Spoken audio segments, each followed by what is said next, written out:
Hey everyone, it's Ron Johnson, and this is the Ron Johnson Show on the Locked On Sports Minnesota Podcast Network. On today's show, we got to talk about it. The Vikings finally broke a trend offensively. There was something going on with this team that I thought was going to hold them back, but they found a way to get it done this past weekend. Coming up next on the Ron Johnson Show. Locked On Sports Minnesota Podcast. It's endless Minnesota Vikings talk with the diverse voices of your local experts. Now the Ron Johnson Show. On the field, in the broadcast booth, Ron Johnson is Minnesota sports. He's played with them, hung out with them, and grown up with all the big names in Minnesota sports. They're hanging out with Ron Johnson. It's the Ron Johnson Show on the Locked On Sports Minnesota Podcast. And it starts now. As I mentioned on today's show, we're going to have to talk about this trend that the Vikings were in, and it was going to hold them back eventually. Could have bit them in the butt this game against the Cardinals, but it didn't. They found a way to get out of it somehow, some way. But before we jump into that, remember, you can now find Locked On Sports Minnesota on Amazon Fire and Roku. Download the Locked On Sports Minnesota app to get all your favorite shows. Well, as I bring Sam Extraman, my producer, to the show, Sam, there was a trend, and we're going to break it down a little bit more this week, but without getting too far in the weeds, because we have a really good show today. Pierre Garcon, former Washington football player, receiver, now Commanders. He also played for the Indianapolis Colts, and that's where Pierre and I crossed paths. I was his coach his rookie year, and second year I was able to help this young guy in the offseason. I helped him during training camp and just watched him grow. And over the years, I think he went to the 49ers as well. Over the years, just been proud of him. So excited to have him on the show today to kind of chop it up. He played for Kirk Cousins, or played with Kirk Cousins, but also played with Peyton Manning, coached by Tony Dungy. So he knows about the whole transition from Tony Dungy to Jim Caldwell, all that kind of stuff. Pierre Garcon is going to be able to tell us about that. But Sam, there was a trend. And the stats I looked at yesterday, and I left my notebook. I grabbed the wrong one. I grabbed my Gophers notebook by mistake, but they're in my head. The Vikings were the worst offense in the NFL in the third quarter. They were 32nd in just about every metric. When you look at about touchdowns, this is the one that got me. Touchdowns scored in the third quarter. There were two teams in the NFL that had not scored a touchdown in the third quarter through 6 games. Sam, do you know who the other team was? The Bears? Just a guess? No, that's what's even scarier. Not even the Bears even scored a touchdown in the third quarter. The one team, and I'm going to give you a hint, he's dangerous. Oh, the Broncos. Yeah, the Broncos. Yeah. The Danger Witch, Danger Russ.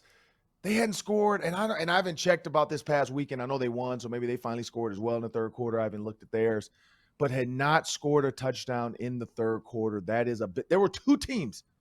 That is not the team you want to be with. But the big difference is the Vikings were 5-1, not scoring a touchdown in the third quarter, and the Broncos were trash. What did the Vikings do this game? They scored two touchdowns in the third quarter. Yes, one off interception, big-time interception, gave them great field position, but it doesn't matter. They found a way to punch it in. They found a way not to turn the ball back over. When you look at the Buffalo Bills and the Packers, it was like a ping-pong game of interceptions at one point where it's like, you throw an interception. Nope, I'm going to throw an interception. You throw an interception. No, I want to turn the ball over. The Vikings found a way. And why was that important? Without those third-quarter scores, they lose that game. Let's be real. Without scoring in the third quarter this past game, 14 points in the third quarter, they lose. They would have lost that game. I mean, just think about that. It would have been in the fourth quarter, down, because they would have had those two touchdowns, and they would have had to have a comeback drive, and maybe Kirk Cousins could have gotten it done, but maybe not. 26-34, final score, 8-point difference. So you remove those 14 points, they would have been down by 6, Sam. It would have been 20-26 in the fourth quarter. And Kirk Cousins would have had to create some magic to try to win that game 27-26. And maybe it's different because, again, the butterfly effect in these games. If it is a 26-20 game, or even go back further than that, maybe the Cardinals start going for 2. Like, hey, let's make sure we put this thing, a full score in front of the Vikings. Let's go up 27, to 20. Or let's go for 2 earlier and go up by 8 and force their hand to have to go for 2 in the end, and we maybe can win it. Like, you just don't know what's going to happen in those situations. And this game was closer than it should have been. But Sam, that's my take for the day, is that the Vikings broke a trend. They also broke another trend. In the past, when an extra point by the Vikings had been missed or an easy field goal, but man, let's go extra point because those are makeable. They end up winning. They end up losing. I'll give you a weird stat before I let you go. 50 to 59 yarders. Our kicker is 1 for 6 from 50 to 59 yards. Now, he's perfect 49 and in, but it's weird because he's not making extra points. He's missed a few, but he is making every other field goal. So it's got to be a mindset thing there. But then the 50 to 59ers, I mean, I got to look at the exact distances because if they're 58, 59, I get it. But this is the problem. And if other kickers are just making 50s and 51s and 52s and we're not getting 51s, 52s, but other kickers are 5 for 5. Daniel Carlson is perfect. There's kickers out there 4 for 5, 5 for 5, 4 for 6. Our kicker's the worst at 1 for 6 from 50 to 59. Like, it's not good. But Sam, what did you see this weekend? Yeah, if you want to give out a few lumps of coal, like the kicking situation, not great. Ed Ingram, rough game. Cam Dantzler had a hard time with D-Hop. Who doesn't? But I thought there were so many small heroes in this game across the board, whether it's Patrick Peterson showing up big, za'darius Smith with 3 sacks, Jordan Hicks with a huge tackle on 4th down, 5 different touchdown scorers on offense, another special teams turnover forced. This was a well-rounded Vikings win, and I actually feel better, Ron, about this win than I did about any of the previous 4.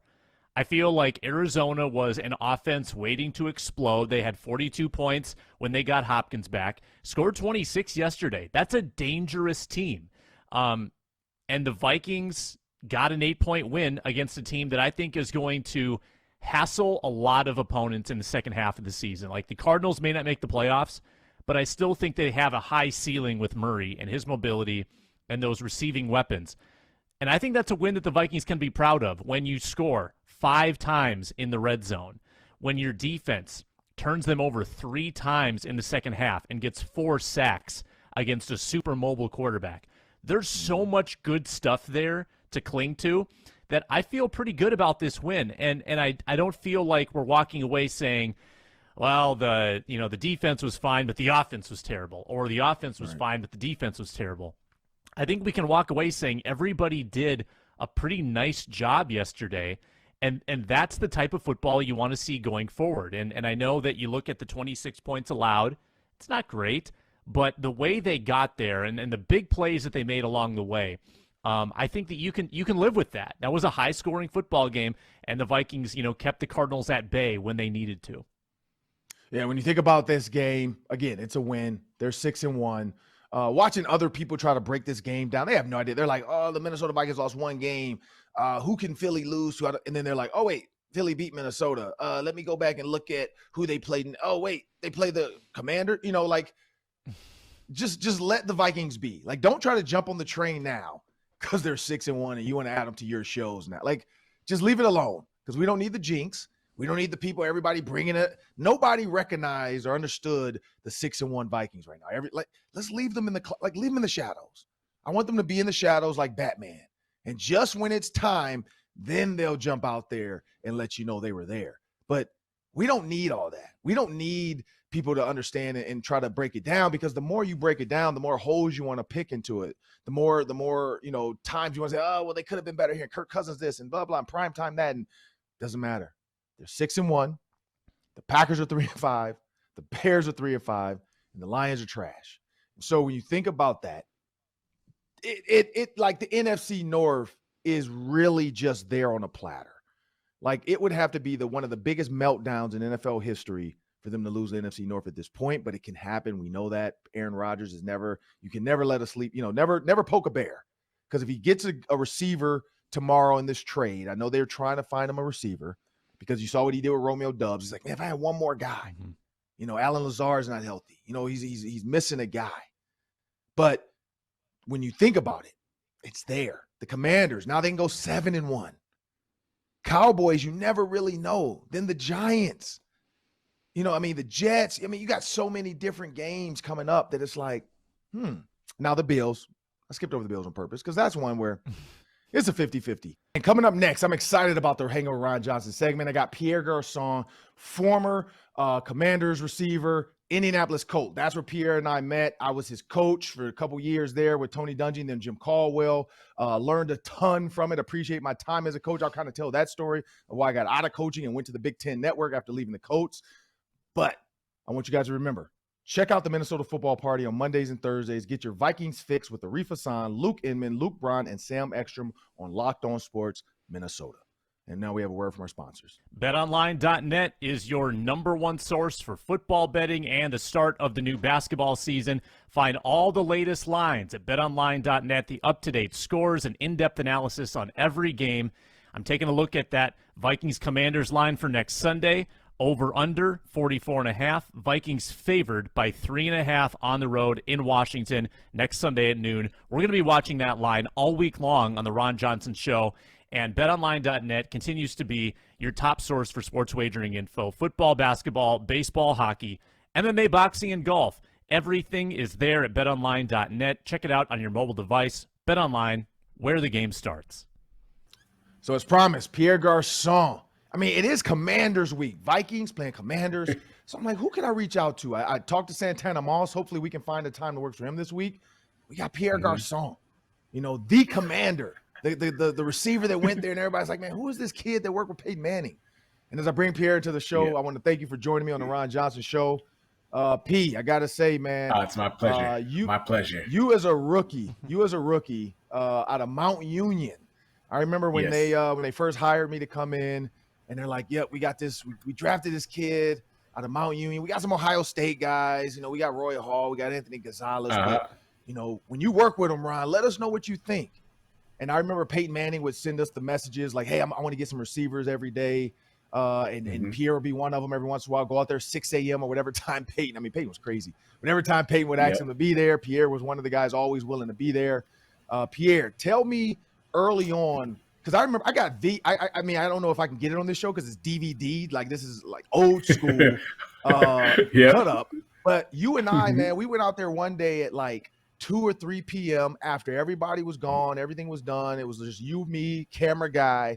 And you were working on like footwork. You were working on head, shoulder, trying to see what the DB sees. What drove you to want to work that hard?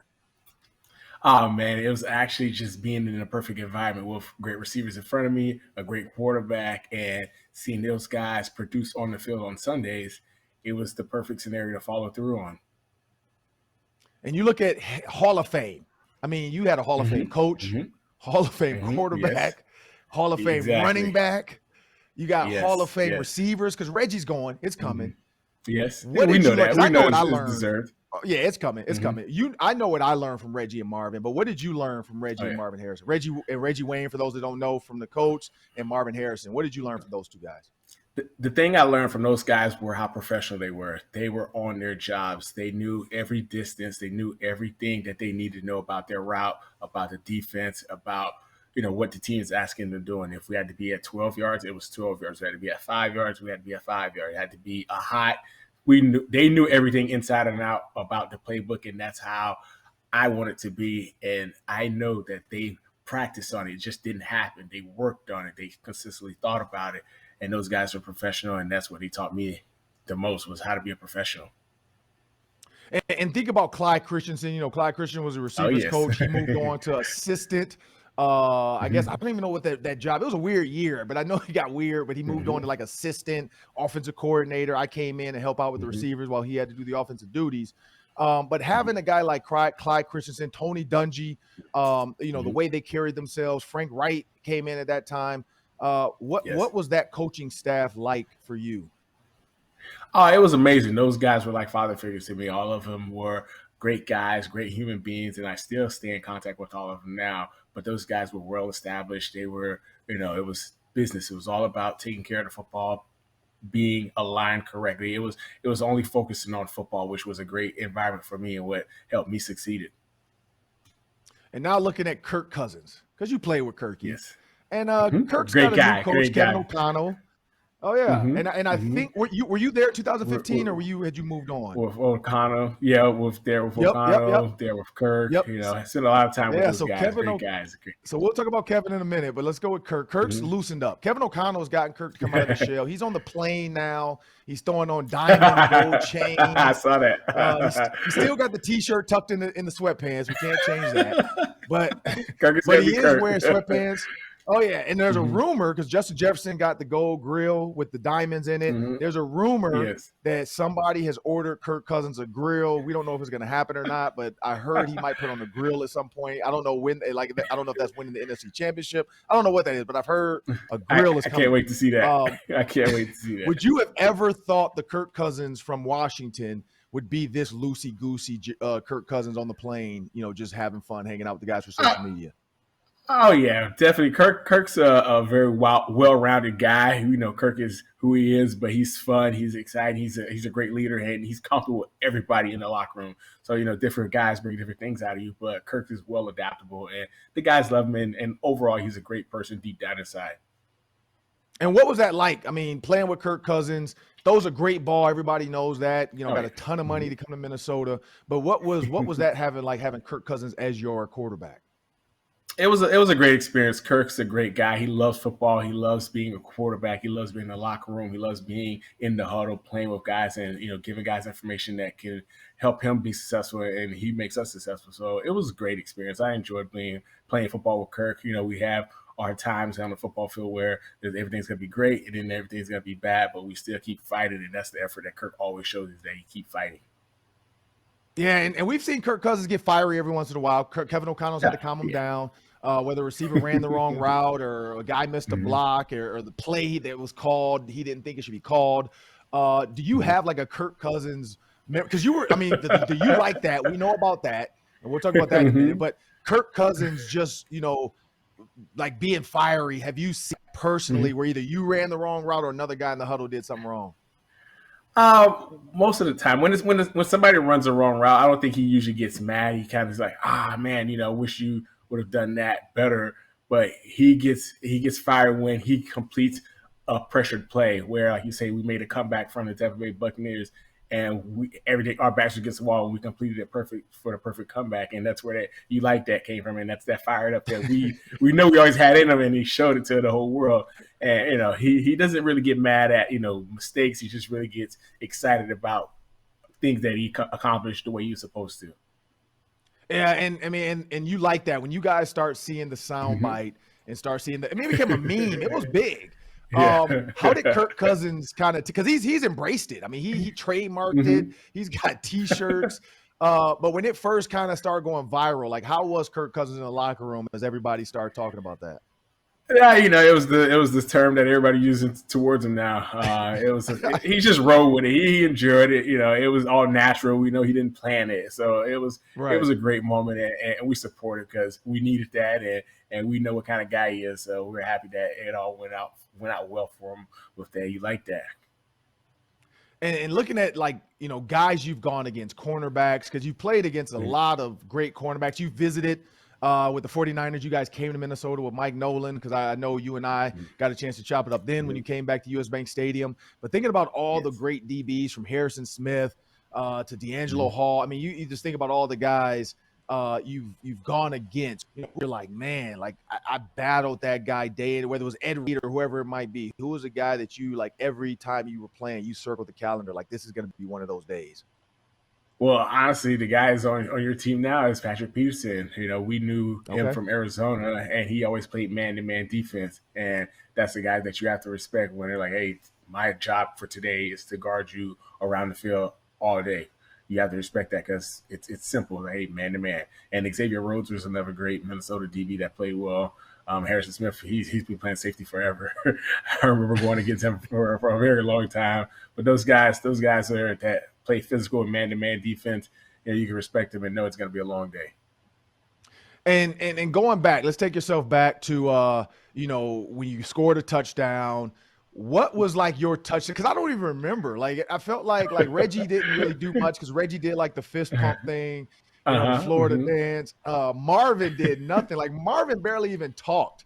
Like I remember in the meeting room, like I would ask a question, you had an answer. Reggie kind of would be involved, but he'd have his headphones on sometimes. I learned early, like Reggie's gonna be Reggie, but he's always paying attention. But Marvin was like, I mean, he was in his own world. It felt like he was a grown up. He was a lot older than everybody else. Had his own life. True. He had a bar, had a restaurant. Like he was living life. Like he was doing real estate.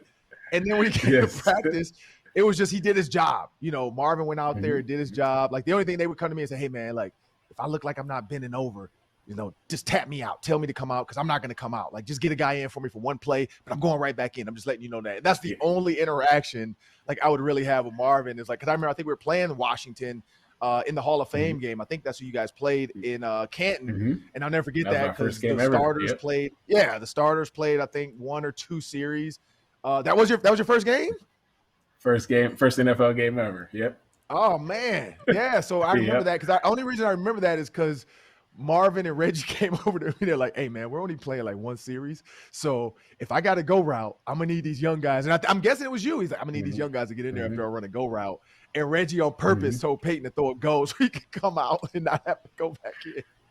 But when you think about Hall of Fame those, exactly, yeah. When you think about those guys, though, man, in the lessons you learned and watching the touchdown, the way they went about it, professional. What became your end zone dance or your celebration? Oh man, I had a couple of them. I'm always going through life trying to figure out the perfect end zone dance, but you got to have a lot of touchdowns to have a perfect end zone dance because it gets more familiar the more you score. But I always love, pointing at the back of my name. My name was very unique. I always love spinning the ball. Spinning the ball was one of my favorites. And I also love talking trash to the DBs. So it was like a mixture of all 3 in one, depending on how the play was, depending on how far the DB is, and depending on the moment of the game. Because you can't really plan a touchdown celebration unless you already know you're going to get a touchdown. I was just happy to receive touchdown passes. And then in the moment, I just did whatever. I didn't get them often enough to have a solidified touchdown dance. And I mean, gritty is the one. I couldn't gritty enough. I couldn't gritty enough. I was gonna say, can you gritty though? Can you do the gritty? I cannot. That was after my time. No, I mean, can you do it now? Like, have you done it? Like, have you been able to do it? I have not attempted. We got to get you to get the gritty on social media. Everybody, I mean, because like Mike Gesicki from the Dolphins. Oh my goodness, his is so bad. Like it is. It is bad. But he's having fun doing it. He's having a lot of fun. Kirk Cousins has done it, and Kirk's is better than Gesicki's. I'll give him that. Like Kirk got a little bit of rhythm, but somebody said Kirk is closer to where it originated from. Kirk is closer to where the originator is at. So Kirk exactly. He's had more practice, more work at it. But we got coming up next. We got the Daily 3. That's 3 questions, 3 minutes each. Me and Pierre are gonna take a shot at it while Sam throws some questions at us. And before we do that, remember, Locked On Sports is a proud partner with Care 11. You can now check out the care11.com/locked on for links to every one of our Locked On shows, and check out Superior Sports Talks with Reggie Wilson, bringing you all the sports every night on Care 11. And thanks for making the Ron Johnson Show your first listen today. For your second listen, check out Locked On Sports Today. For the games that matter the most, the biggest stories in sports, go behind the scoreboard and behind the scenes with local experts and insights only Locked On can provide. Locked On Sports Today, available on this app, YouTube, and wherever you get your podcasts. All right, Pierre and Ron, I got 3 questions for you. We will start with this. What is a good Peyton Manning memory, Pierre, that you have from your time with the Colts? And Ron, I know you were there as well as a coach. So we'll start with you, Ron, as from a coaching perspective, Peyton Manning memories. I mean, mine just sticks out is my interaction with Peyton and Tony Dungy. It's kind of a double. So I was the assistant receivers coach, which basically means I did all the film work, the grunt work. I got 2. Once I had to do a film cut up, and they were like, hey, here's a bunch of plays Peyton wants to see on film. We're going to watch it. And Pierre might remember this. It was like 400 plays that I stayed up all night going through, trying to cut up. One play had an interception, and Peyton like stood up like, why is there an interception on my cut up tape? Blah, blah, like, and I kind of slunched down in my seat. Reggie Wayne looks over at me like, it was you. Like, why are you gonna let him talk to you like that? So I'm like, I can't say that back to Peyton Manning. So then, but we got outside. I think Peyton realized it was me because he came over to me while they were stretching. He's like, hey, man, I'm sorry. I didn't mean to blow up like that. Like, they know I don't like interceptions. I blame the film guys. They're supposed to delete all my interceptions, blah, blah. And I told him, I was like, hey, man, I was like, there was one play of like, I think it was called like 404. I think it was double curl routes or something, or double quick digs. And Asante Samuel picked it off Marvin Harrison. Exactly. I remember taking it back to the house. Yeah. And that was the only way I could get that on there. So I had to put it on there. And Peyton was so mad it was on there. But then he realized like it was the film guys, not me. So that's one. The other one was Peyton took forever to change plays sometimes. And I was late to get the like cut ups to all the coaches. And Tony Dungy was like, oh, it was Peyton, wasn't it? I was like, yeah. He's like, all right, you learning. And I just learned in that moment that Peyton literally was the offensive coach. Like he got Tom Moore and everybody set. And they were like, look, we're on Peyton's time. When he's ready, we'll get the meeting going. So those are my two. Oh man, well I had some crazy moments like that too as well, but I also like the games where we played where we kind of knew that we are going to score, or we knew that I'm going to get the ball. He's like, hey Pierre, what route do you like? What route are you going to run? Because we always love playing against Tennessee because they played cover 2 and our offense went well against cover 2, and Peyton loves hitting the hole shots. And that was one of my first games having 2 touchdowns on a Thursday night, so we celebrated and I enjoyed it. Like, did you give Peyton the ball back, or did you keep those balls? Like, what was that? Like, have you ever I kept my balls. I kept all my balls. Like, you didn't have like one of his like 400th touchdown or whatever. Like, you didn't get one of like you weren't involved in any of those moments. I can't remember, but I was involved in his last touchdown pass as a Indianapolis Colts on my playoff game against the Jets. It was his last touchdown pass as an Indianapolis Colts, so I'm excited about that. And I don't know where that ball's at. I don't know where that ball's at, honestly. I might have it because it was a playoff game, but I can't remember exactly where that ball at. Somebody might have to track that ball down. I'm pretty sure Peyton's gonna one day like look up, like, wait a minute, my last touchdown was a Colt. I wonder what happened to that. You'll get a text message or a call. Like, hey Pierre, I need that ball back, man. I'm doing a special with Eli, and we're talking about our best touchdowns. Smart man. Question number 2. Let's talk rookie receivers. We've had some incredible rookie receiver drafts the past 3 years, and this year I think no different. I want to know one rookie receiver that has caught your eye this season. Ron, we'll start with you. Man, it's a tough one for me. I've been so caught up in the stars, to be honest, because DeAndre Hopkins last week, Justin Jefferson the week before that.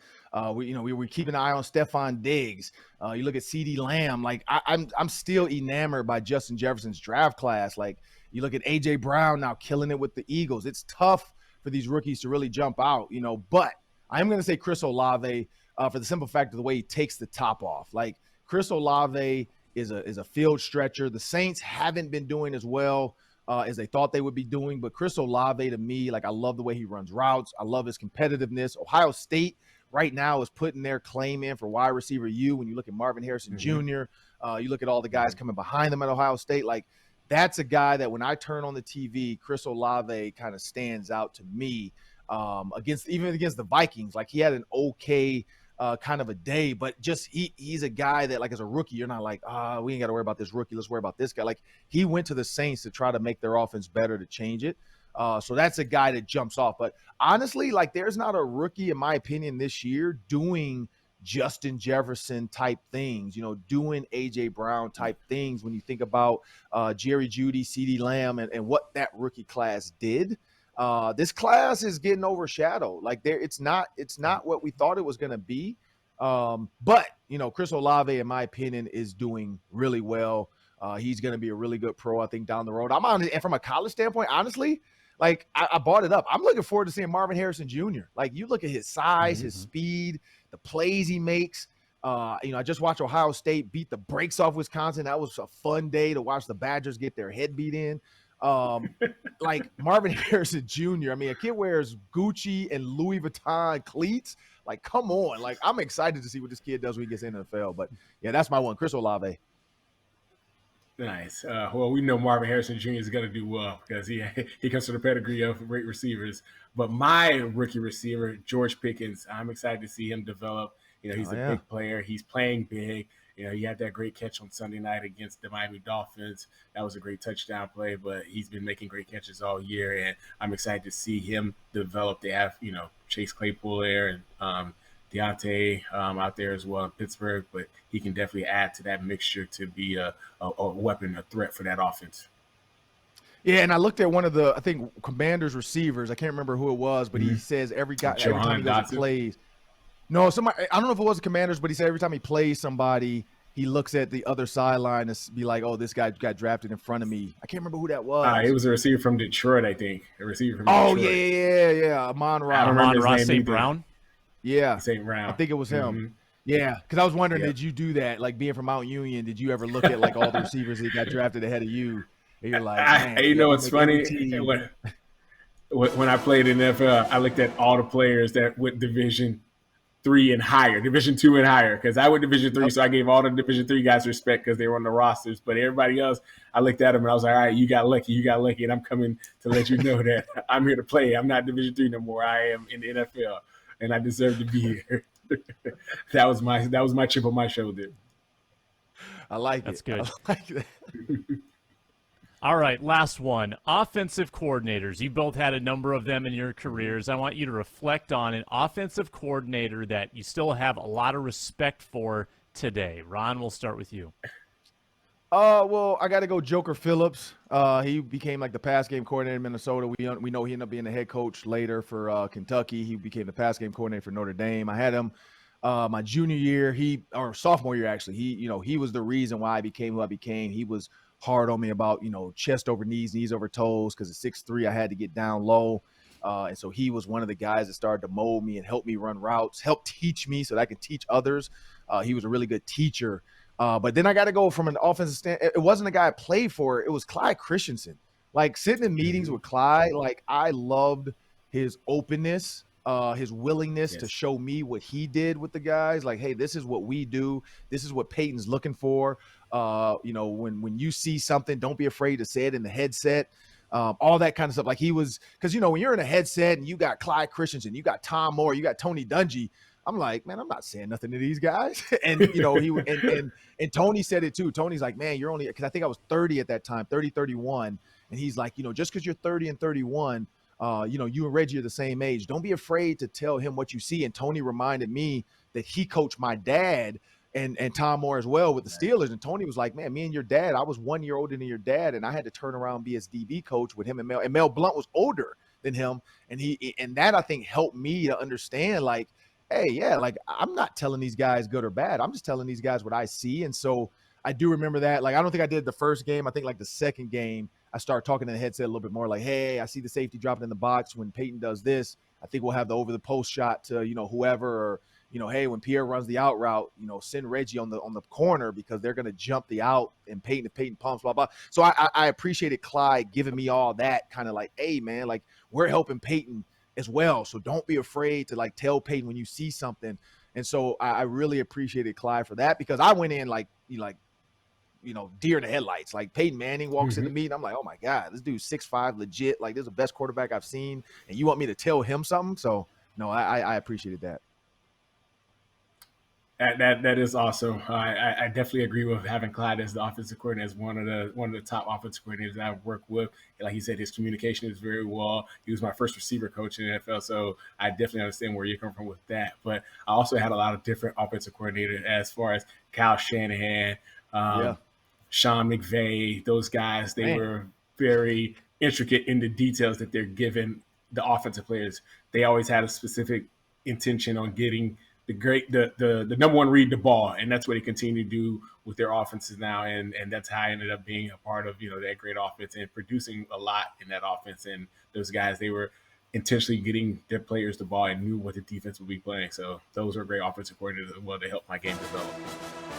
Yeah, and I got a bonus one for you. When you look at McVay, O'Connell, and Shanahan, like, you've been around them all. Did you kind of see, like, all of them were kind of like similar young guns, going to be really good coaches one day? Oh yeah, they communicate well with the players, and they know what they want. They know what's going to hit, what play is going to hit, and how you should do it, how you should play it, so it works out perfect for everybody. So they explain it well, and they have their intentions when they're communicating it to the players.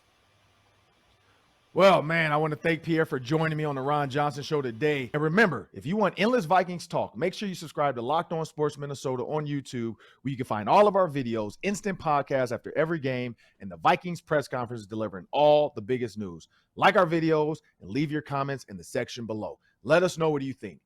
Are the Vikings a real deal 6-1 team, or have they just gotten through by luck like a lot of people think?